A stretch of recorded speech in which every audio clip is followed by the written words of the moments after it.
School Louisville boy like Reese Gaines. I know we were cool back then, but things change. Your chick give me brain, my chicken's free range. Reporting live from the five. Ladies and gentlemen, welcome back to another installment of the Crack Paddles podcast. Big day. USA plays Bosnia later. I'm locked in. Kevin Dong, how are you doing, friend? I'm doing good. We've reached episode 42. That's the meaning of life, the number, right? Is it? Hitchhiker's Guide to the Galaxy. Is it Babe Ruth? Isn't Babe Ruth 42? Could be. Or Aaron Judge. Some famous baseball players 42. Anyway, 42 episodes, hard to believe. We're going to talk a little bit about my Challenger up in Maine, which was filled with some good, some not so good. Still congrats on gold, you know. I did win gold. Gold is gold. I'll get into it. We're going to talk a little bit about MLP in New York. We'll preview the Grand Rapids midseason tournament, which is coming up. Kev, how's your recovery? We'll talk about your recovery process and what that's looking like for you. Mm-hmm. And yeah, that should be it. Short and sweet today, folks. Sounds good. Let's should we start? You tell me. I mean, let's go through MLP New York. Go through the headlines there. We'll go to your gold medal, and then we'll wrap back around to MLP. You know, give it a little breather, and then we'll talk about recovery at the end. But to start off, I mean, first and foremost, the most viral event from MLP New York was definitely the video board falling on Rachel Rohrbacher, which looked insanely scary. Like, that thing looks so heavy, and it's fortunate that it's honestly fortunate it fell sooner rather than later, because she was moving backwards towards it. I can't imagine the damage it would have done if she was fully under the video board. Yeah, if it hits you on the head, who knows? You might break some teeth, concussion, maybe worse. Yeah, I mean, look, bones. It was horrible to see, and Rachel. I know you know Rachel very personally. Mm-hmm. I know her pretty well as well. She's just a great person, and was already dealing with a lower extremity injury, so it's kind of I mean, yeah, it's awful. I know the league has released statements. I know they're obviously. Oh, AC, come back to us. Can you hear me? Yeah, you cut out. You said the league, and then that's it. Yeah, league release statement. Obviously, no one's more upset about this than them, I would guess. I mean, in terms of placing blame, who knows? I don't know the logistics of it. Sometimes, people are contracted out to set up these sort of things. I don't know. Obviously, it falls back on them at the end of the day.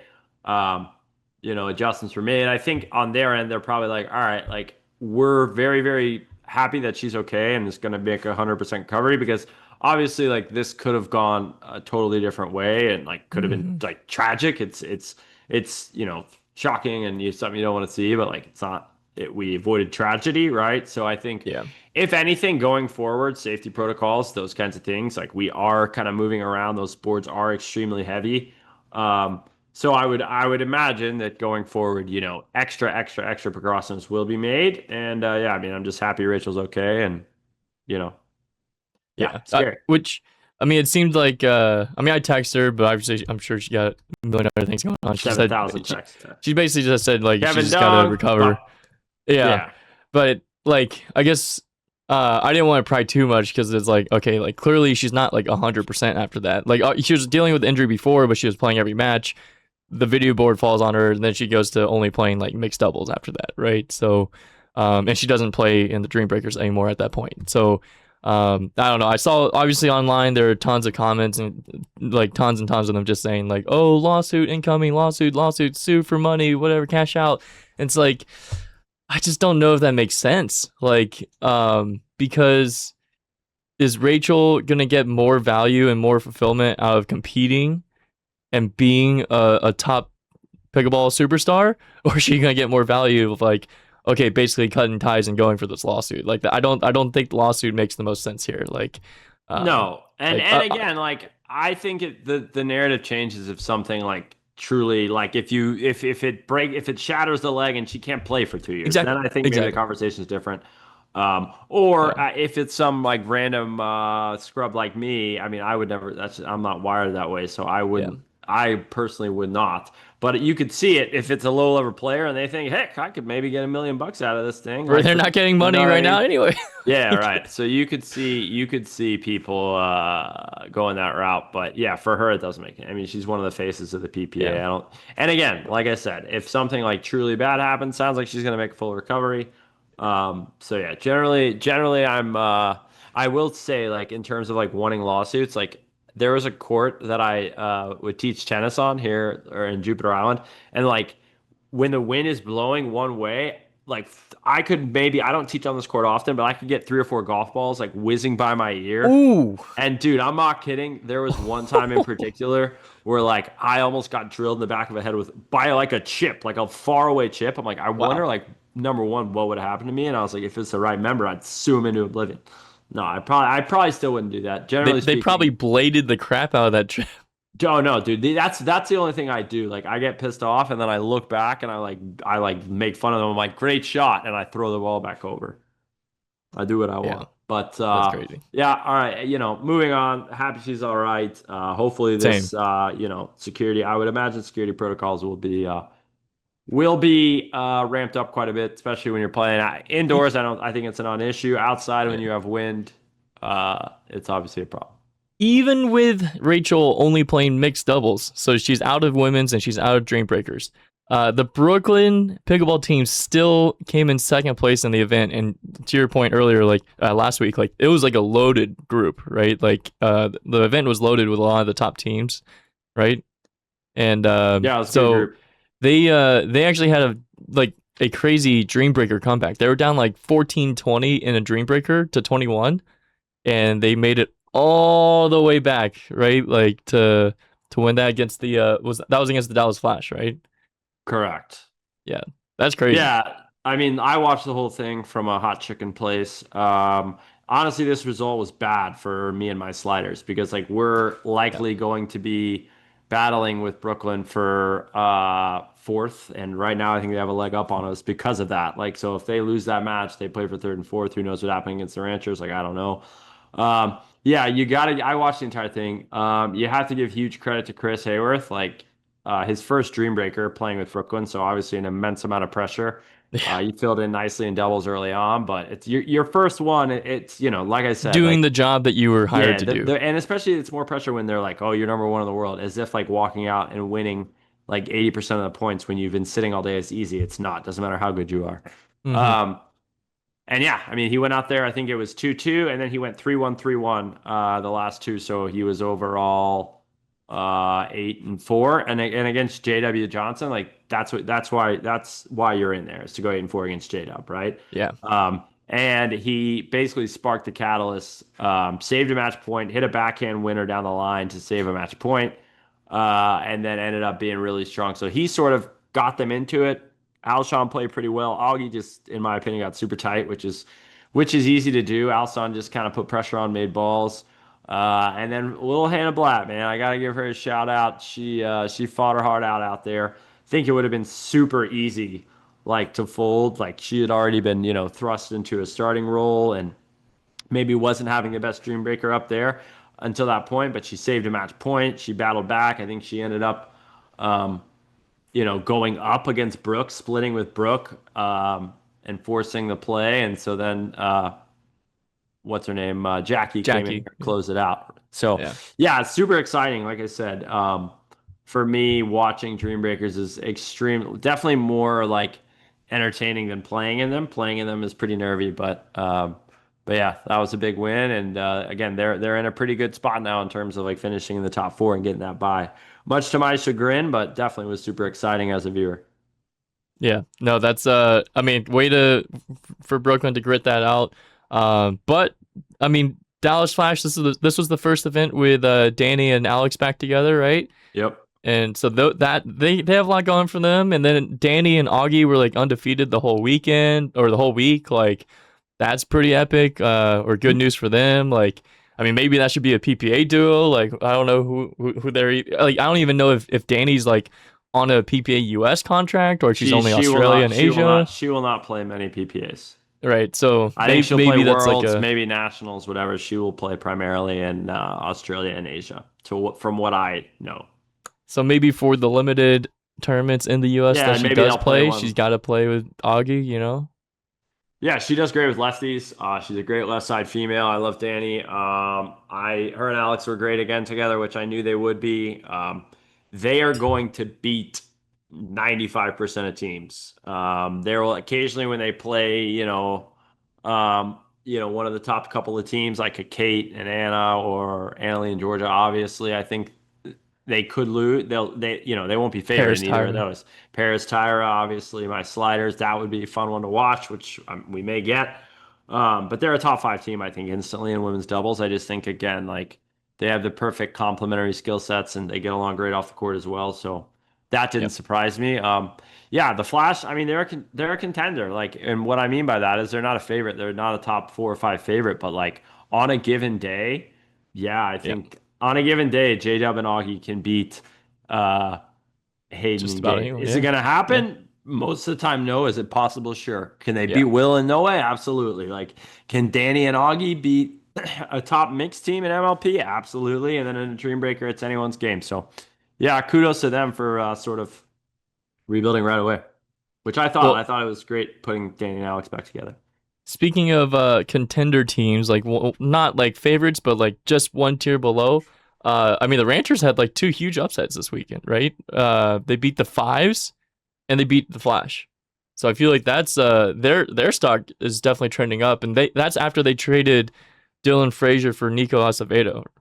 So Nico went from like relatively unknown name to like all of a sudden like being the transformative cog in the Ranchers team, right? But at the same time, I just wanted to point out that like Nico may not have been a household name, but he has definitely been playing pickleball for years. Oh yeah, yes. Like he's like just because he hasn't been on the in the spotlight doesn't mean that he hasn't been training and playing a ton. Because I remember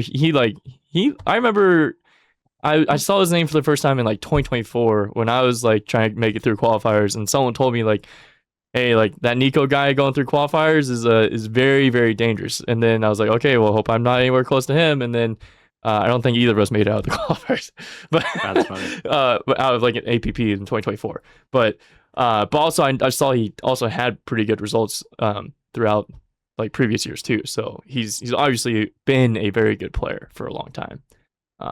So yeah. I mean, him and Eric as a duo are, I mean, probably 2 of the best movers in all of pickleball. I mean, their movement's elite. Eric's wingspan, they are. I mean, if you leave anything to the right or left, they're gonna earn it. Like they're just a very athletic team. I think they could beat anyone. They could probably lose to some teams they shouldn't lose to.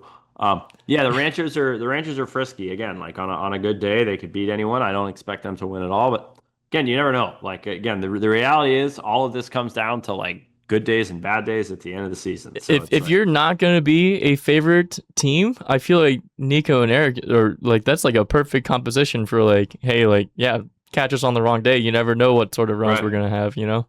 Right. To be fair, like not that I think this changed a whole heck of a lot, but like the Fives Ranchers match was totally meaningless. Like the Fives had already clinched first place in the group, the Ranchers had already clinched second. So like there was literally nothing at stake in that match. So do that way you Fair. will. Do I think Noe would have preferred to go 1-11 against Nico in the Dream Breaker? No. But Is that the actual stat? I don't know if it was that. It was close to it. Okay, I And was gonna then say. and then Nico got absolutely pieced up. No. I'm not even kidding. I think Nico went 1-11 again. He did dominate Noe, but I don't think it was quite 11-1. I think it was more like 9-5 or maybe even like 10-4 9-3 or or something, 9-3. I think honestly I think it was 9-3. Gotcha. I'm almost positive Nico went 1-11 against J-Dub and they still lost the Dream Breaker. Or they still won the Dream Breaker. 11-1 or 1-11? I think no. Nico I'm pretty sure went 1-11 against J-Dub and they still won the Dream Breaker. So like Dallas had their number 1 male going 11-1 and they That's lost. insane. Yeah. That's insane. So that goes to show you. Yeah, Dream Breakers are total chaos. It's crazy, but Yeah. that's All right. definitely never happened. Well, But anyway, okay. Anything else? Yeah, just wrap it up. Prayers for Let's get it Rachel. Glad she's doing all right. Yes. Flasher cooking. Brooklyn's gritty. The Fives win. 5-1 yet. Yeah, the Fives win. What did they sweep Brooklyn? I think they did. They did. Yeah. Obviously Brooklyn not at full strength. The fives are good. Again, like Will and Noe are weird because like they have lost quite a lot this year, but like in big moments recently, they've been good. Like they are capable of beating anybody, right? So it's like, yeah, they've lost quite a lot, and they've lost. I mean, they lost to the Ranchers, man, like 11-2. They've gotten beaten down a couple of times, but they still seem to retain self-belief. And look, the fives have won the last three events they've played in. So, um, yeah, I honestly don't. I know the trade deadline's in a couple weeks. I know a lot of people thought maybe the fives would. I don't think they will. Like, I think there's something to be said. It's like, for if you're the fives, like you've had Will House on your team for like 3 years. You've had Anna Lee on your team for like 3 years. Like, I think Harwood, like I think they care about that. I think they want to win it with their Yeah. guys. Like, Yeah. you know what I Grow mean? the Sure. brand. Could they trade for Federico? Like maybe they could. They probably could. Orlando can't keep Fed. And Yeah. like you could keep Noe and like it would make sense, but I don't think you're going to. Personal opinion. Yeah. Anyway, Okay. gold medal, Crumb. AC Oh baby with the yeah. gold medal. Well, Did not I celebrate with the didn't bottle of white wine. celebrate. No I didn't celebrate with anything. Yeah, I'll just kind of go through it. So I sort of like my knee's been feeling fine. I'll be honest, my knee has not felt like it felt before I tore my meniscus ever at any point in this recovery process. It has its ups and downs. It swells up, it goes down, but I've been able to play since March, right? I've had to take some time Mhm. off, a couple days here or there, but I've been able to play uh, since March. But I have, obviously not like loaded it super heavy. I'm not like training super intensely yet. Right. I've practiced a couple hours here or there, but like, and then in PPA we have progressive draws. So the most I ever played in a day was 3 matches. In MLP, the most I ever played in a day was 8 points. Right. So I haven't really like tested it in that way. And I was like, this challenger, like I knew going into it, I was like, it's probably gonna be a lot. And it was a lot. So I flew in Thursday. I did an exhibition at Pickle Boss, which is a super cool facility in South Boston, it was cool. There's a lot of World Cup, a lot of foreigners around. There was like 10 dudes in sick Norway tracksuits on my flight. Chatted them up a little bit. That's Woo! sick. Anyway, so it's a cool vibe. I did a singles exhibition against Matt Finnerty, which I smoked that cat 15-5. Nice. Shout out to Matt though, he's a good guy. I'm not sure he was trying, but anyway, so I did that, and then we did like a play against the member kind of thing, like a beat the pro type of format. So I basically like played pickleball straight from say 6 to 8:30, which was great, fun event. Shout out to the pickle boss. Then I drove directly to Maine, so another hour and a half. I went to bed at 11, woke up at 5:30, was hitting with Frank Anthony Davis at 7 a.m. Uh, yeah, we practiced for like an hour, and then I played 5 matches in 5 hours. So that's like, I don't know, 8 hours of pickleball, give or take, in like a 20-hour span, 18-hour span. Yeah. Um, yeah, I knew like throughout the day, I was like, yeah, I mean, I obviously adrenaline is such a powerful thing, and like, yeah, you don't really. I knew as the day was progressing, like that, my knee is going to be very sore after this. Um, but yeah, it ended up like by the end of the day, I'm sitting at the hotel with like 10 bags of ice on. I'm like, yeah, there's just no way. Like, Yeah. pretty brutal, pain, just in every way you can think of. Um, so yeah, I tried to gut it out the next day in doubles, but like there was just really no hope for me. We won a match like 0-1 against 2-4-0s. Shout out to them. And then we Did your played a duper go down? decent team. It actually went up, thankfully. Oh, But then nice. but then we got smoked because we played like a good team. Do I think we would have beaten them if I could move? Like maybe, probably, but like generally on mock hitting, I was like hitting my returns and then just like left leg hopping to the line. Like it Oh was my that bad. God. So Dude, that I felt sounds bad terrible. for Zach Gonnering. So we obviously pulled out after we lost that match. And then I was like, "There's no way I can play mixed tomorrow. There's just no way. Like I wasn't going to be able to recover Yeah. to be able to move. You know Right. what I mean? Let alone play a bigger role in Correct. mixed and Correct. Yeah, exactly. Thankfully, people at the Challenger are great, and they let my men's partner play with my mixed partner. So like Zach didn't have a nice. mixed partner, and they ended up getting like eighth. So I Nice. didn't feel bad about that. So Worked I was out for happy, or both yeah, I parties. was happy that Yeah. they at least did well and they were able to play and everything else. So look, the reality is, could this be something serious? It could be. I hope not. It's improved over the last few days. I'm doing red light, ice, PT. Um, I finally went back and was like, I got to do PT. Like, I just have to, like, you know, I'm hopeful that at some point in the near future, I can play 15 matches in 3 days and like be fine. But I'm clearly not there yet because Yep. this was about as painful as it's been. And look, I still am not sure. I'll see how I feel this weekend. I'm planning to, fly to Grand Rapids next week and play in San Diego and, keep doing PT and be 100% for the PPA season. Like that's my plan. Um, but yeah, it was hard. I really couldn't enjoy the win much because like I was like, dang, like this is not good. Yeah. Um, in terms of the actual singles itself, like yeah, I thought I played pretty well for being, somewhat Hobbled. hobbled. Everybody's good in these things. You know, I competed very well. Like there were the win that probably felt the best was against George Rangeloff, who is a little bull, man. And that match was so physical. I think most of like the shit I did to my knee to where it felt like it felt was because of that match. Like That makes it was sense. the only one that He, went 3 sets. Uh, he's dude, he hit extremely some of the physical. craziest, hardest like serves and Yeah. drives. Yeah, well, that's my point. So, like, against him, I knew that I was going to have to stay back more because I still like when I'm moving well, and I was moving fine. I mean, I like to move in on the return if I can. You Hmm. kind of have to make a split-second decision in singles now. But against him, like, his serve's so big and his forehand pass is so good, like, you're going to have to stay back. So, like, we had so many points where it was like 10, 11, 12 ball rallies, like, moving in, moving back. Like, you know what I mean? Dang. And yeah, I ended up winning, I think 11-8 to 5-11, 11-3, something like that. So I played a really good match and was down like 6-1 in the first. And, he had beaten me twice before. Uh, I had never beaten him. And yeah, once was in Cape Coral with 400-mile-an-hour winds. And then I remember that. the other time was first to 15 when I had to play with the stupid Franklin paddle in Orlando. Anyway, all credit to George. Like he could beat me anywhere, but I'm just saying. Don't This worry, was I got him on the doubles court for you. thanks, Kevin. Avenge you a little bit before you got your actual revenge. Um, Well, thank you, Kevin.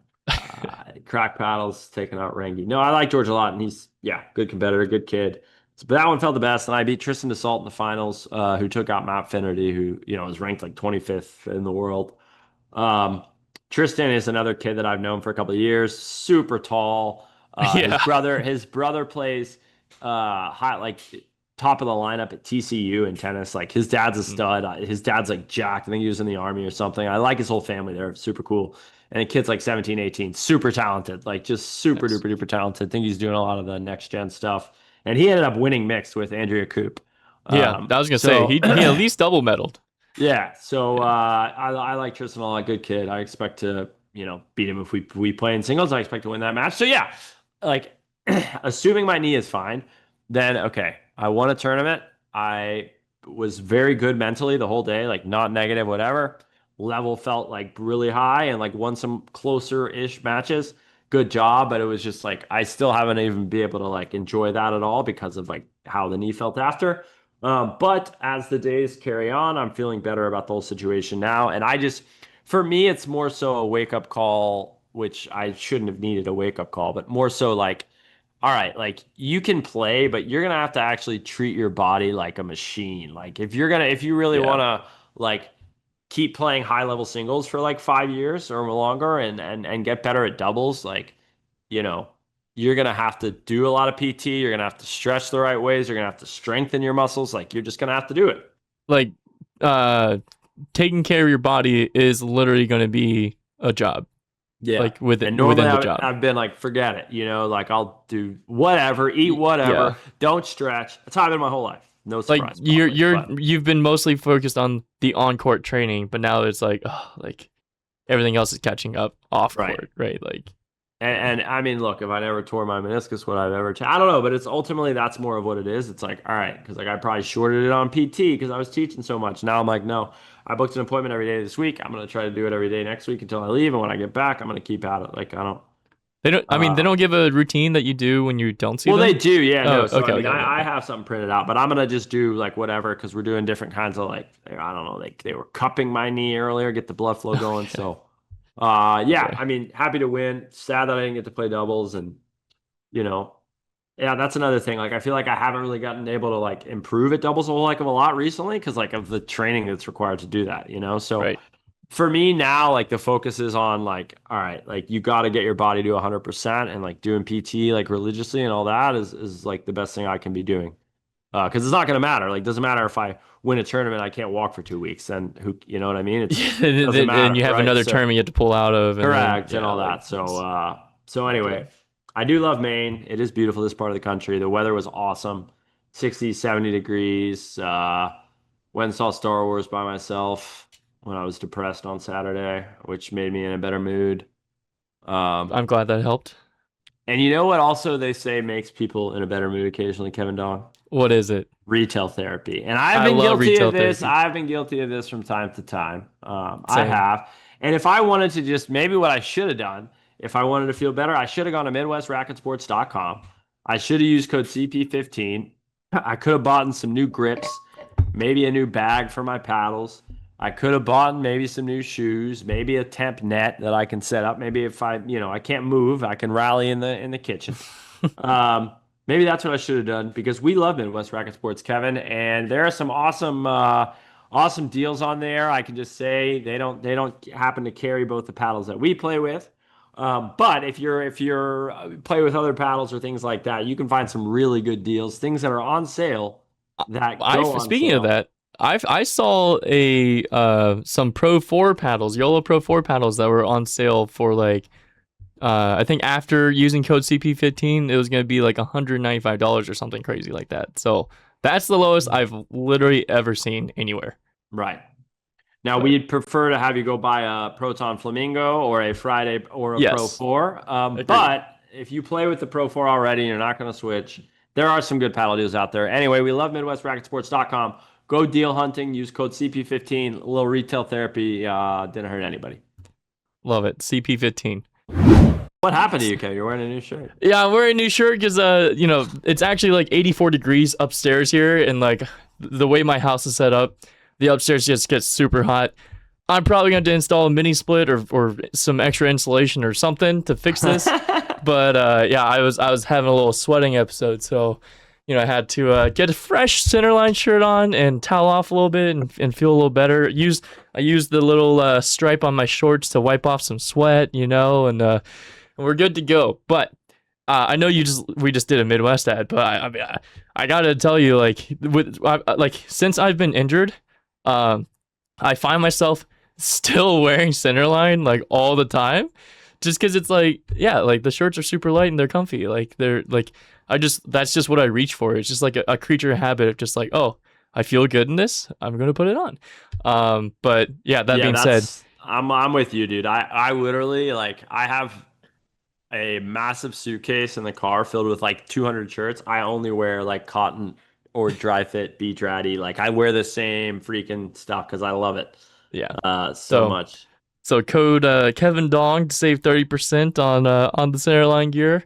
And then what do you have for B Dratty? Beachratty.com. Use code AC10, I believe. All right, So many good polo. The cool polo is unbelievable. So go check it love out that. and get the cool crumbs as well. The shorts Yeah, yeah, I saw named that. after me. Come on now. All All right. right, What do we want to do? A little MLP preview. I mean, Sure. Let's all do the right. Yeah, preview real quick, and then we we'll do a little bit of the my ankle Yeah, update. I'm curious to hear about that. Yeah, To go. crack people. Yeah, MLP midseason tournament next week. All 20 teams are there, plus 6 additional teams. You got like the college all stars. You got Canada. You got Europe. You got the Disney adult team. You got all kinds of. That's not a team, but you got all kinds of teams. Yeah, I honestly don't even know like how it goes. I know that like it's double elimination, but like also you have to like it's not like a full comeback draw. So I think you can play all the way through like third maybe or maybe not even third. I think you can maybe play through fifth, maybe. As You a gotta get team? I think. Wow. I don't know. I know it's double elimination, but I don't think if you lose, I don't think you can win the whole thing. Um Gotcha. yeah, I really don't know. I know that we play the winner of the college all stars and the Utah Black Diamonds. And then if we Hmm. win that, we'll probably play Brooklyn. Yeah, I'm excited. Who's on Team Australia and Team Canada?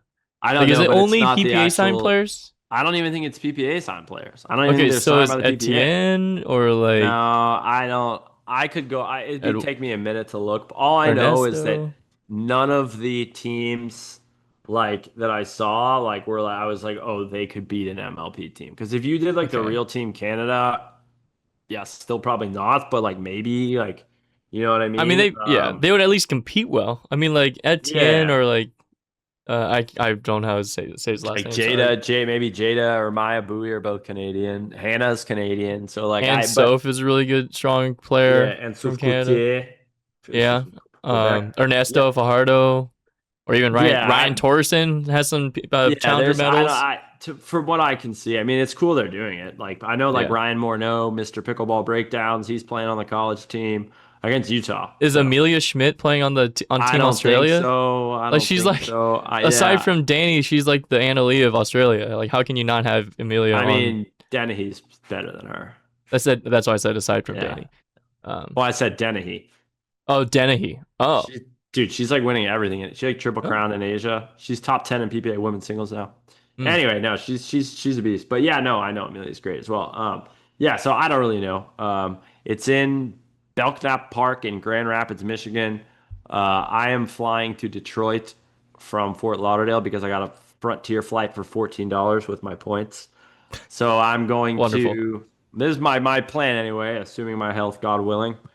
I will fly to Detroit, rent a car, drive to Grand Rapids, stay there until we're out. Then I'll drive to Louisville, spend 2 or 3 days in Louisville, Nice. fly to San Diego for the next MLP event, and then fly back to Fort Lauderdale. So I'll be gone for, I don't know, quite a while. Again, assuming my Well, health, which I'm assuming at this point. So yeah, that's that. And then I should have a good amount of a break. I don't know.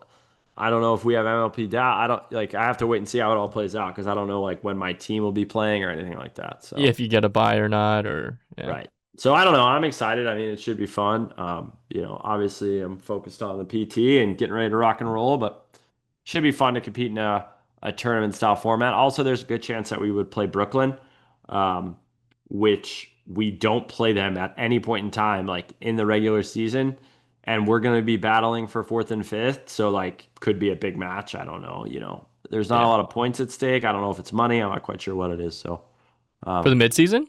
yeah, I think it's The money. midseason's all I think it's money. I think it's Yeah. money. Maybe yeah, I don't know how that works either. Like, I don't know. Like, I'm not sure. I think that like teams can pay the fifth and sixth players if they want, but I don't think it's like an even split, which to be fair, like it probably shouldn't be. Right, right. But like if I hit the game winner to win the whole MLP, like I better get, At least a couple bucks. more Like, than a White Castle gift card. Because I was yeah, talking to yeah. Hunter because like I thought Hunter would maybe be like you never know. Like if I'm Hunter, like yeah, it kind of like stinks because like he's been number one in the world. Like he doesn't want to go and be a Dream Breaker guy.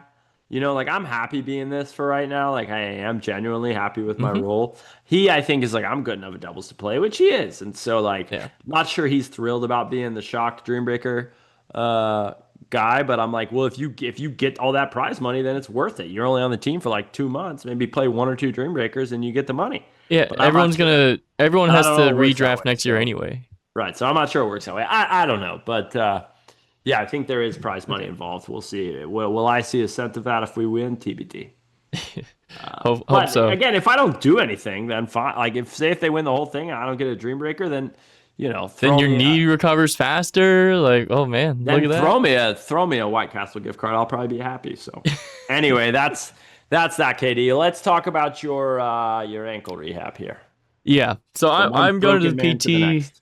Yeah, I'm going to PT like a couple times a week. I'm doing daily routine, and basically every time I go, they give me new exercises to do. So on the first day, I would literally like couldn't even first day of PT. So this is like already like 5 days forward. Like I couldn't even like do a calf raise. So they were like, "All right, you're gonna sit down doing calf raises."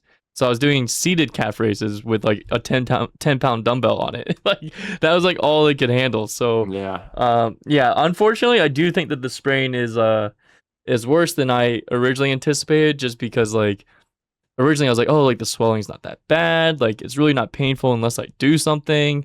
but no, it definitely it's a sprain that requires time and attention. Like it's not gonna heal on its own. So that's what I'm trying to do as much as possible to get back. But in the meantime, like I've creeped up my PT approved drilling time limit, so I'm allowed to drill standing in place or maybe taking one slow light step to the side. For originally it was 15 to 20 minutes a day, and then now it's up to 30 minutes. So basically after 30 minutes of hands and hitting some flamingo fourths, like then I just start feeding to my drilling partner to do some, patterns or setups. But I'm pretty limited in what I can do right now, unfortunately. And I'm trying to hit the gym and get the triangle body, since I can't do much with my legs. But in the meantime, honestly, like even just like strengthening up like shoulders, forearms, like all that stuff is going to help when I do come back anyway. So I'm trying to treat this as like, yes, I can't be productive with the exact plan that I would normally be doing, but at least I can still like, okay, strengthen up my forearms, my wrists, like, obviously take care of a lot of the stabilizer muscles that I haven't been taking care of clearly. And then also even just for my knees, it's good because I had a lot of patellar tendonitis this year. So that should go away. Yeah, fortunately I can do a lot of, I can still do a lot of like hip work and hip and glute, like glute medius, like the side of your glutes. So doing a lot of that to try and take care of the knees. And eventually start doing like the quad stuff, but it's kind of we're a little limited right now. we're a little cracked at the moment. But yeah, well, no, I mean, yeah, we're getting there. Hopefully, yeah, I mean, to your point, like you've had other ailments as well, so this kind of gives you a chance to totally reset, get the body right, and exactly, Yeah, and I mean, what did they say about your hips? They told me that PT guy told me, he said your hips are the worst I've ever seen in my entire life. So maybe that's why I'm a bad dancer. But no, he seems to think that I'm like the Hunchback of Notre Dame, like that I'm like way too forward when I like squat or do everything else. So he says a lot of my knee pain comes from the hips. So who said that, Kevin? It's all in the hips. It's all in the hips. I know what you're talking about. It's all in the hips. I know what this is, but I don't know who said it. Oh, wow. Are you kidding me? What happened? I mean, Belgium was literally down 2-0 going into the 86th minute, and they've scored twice. Wow. And now, extra time. That's crazy. Anyway. Anywho, I did get a massage before I sprained my ankle, and they told me that they've given 30,000 massages in their career, and I was top 10 most like tight, messed up body they've had. Yeah. But the PT, when they were doing all the weird like strength testing and all that stuff, they were like, oh, like I really thought your hip strength was going to be so bad, but it's actually not that bad. So I'm like, all right, okay. See, all my knee rehab I've been doing my knee rehab, so that means my hips have recovered to some extent. Now I just need to not load it up like crazy on my knee, which is what I'm doing right now. So we're good. Good deal, KD. Well, yeah, you've been better about that stuff than me. So I would, if they did a side by side, if you want to feel better about your body being tight, just go in there with me, and Yeah. Anyway, to wrap it up, my biggest takeaway is that they said that like just because I sprained my ankle once, like this is the first time I ever sprained it, but they said once you sprain an ankle, you're like so much more likely to sprain it again. So you have to keep up with the PT. Basically in perpetuity. Like if you want to stay active and explosive, like I'm just going to have to do PT forever. So welcome to getting older and trying to be an athlete. That's just going to have to do these things that, are not part of my normal routine, but now they will be. So it's just part of life. Tough. So it's all good. Like you said, got to treat the body as part of the job. And, that's what I'm going to have to do. I'm trying to eat a little less right now because I'm not as physically active. I put on a few pounds in the, I actually gained like 8 pounds in the Philippines trip somehow. And then that's crazy. I would lose like 20 pounds if I went to Asia. Well, I burned like 4,000 or 5,000 calories a day. So I was literally eating everything in sight. Yeah, that's true. And then after the ankle injury, like my appetite has adjusted, but it was a delayed adjustment. So like I put on another couple of pounds, and like now I'm like, oh, like we need to do some dieting. So I'm trying my best. It's kind of hard, not gonna lie, because when you can't be active, you have like, what do you have to look forward to? You know. Hold on. What did your brother say at your wedding? He said if you ever want to know what Kevin would look like if he gained 20 pounds and like stopped working out or something like that. He said if you want to know what Kevin would look like if he ate a Big Mac every day for 10 years, you're looking at him. I was gonna make a BD joke, and I was like, he already made the joke, so that's how I can bring it up. Yeah. I think it's fair game. But that was his introduction to his best man speech at my wedding. His best man speech is one of the top 2 or 3 that I've ever heard. It absolutely delivered. Comedic, very good comedic timing, which a lot of people get up there and they're horrible and they ramble and it's not funny. Brian was hilarious the whole time. So I know he's a loyal listener. So I truly think like if it was his interest to do so, he could be a stand-up comedian. It's actually crazy. Yeah, no, he could be. He's a very bright boy. All right. Well, all right. Is that it? Episode 42 in the wraps. Episode 43. We'll see you guys soon. And we'll check in probably after mid-season tournament, I would guess, unless something catastrophic happens and I have to do like an emergency press conference through Cracked Paddles. But from the surgery room, getting yeah, exactly. But hopefully not. Hopefully I'm rip roaring again in a couple days here. Go USA. We're gonna win it all. Let's go. All right. We'll see you guys. Be good. See you next time. That sucks. Life's tough. Last thing I need is more stuff. It's true. I need a little more time with you and more rose with my lunch. One piece of mind. Sometimes you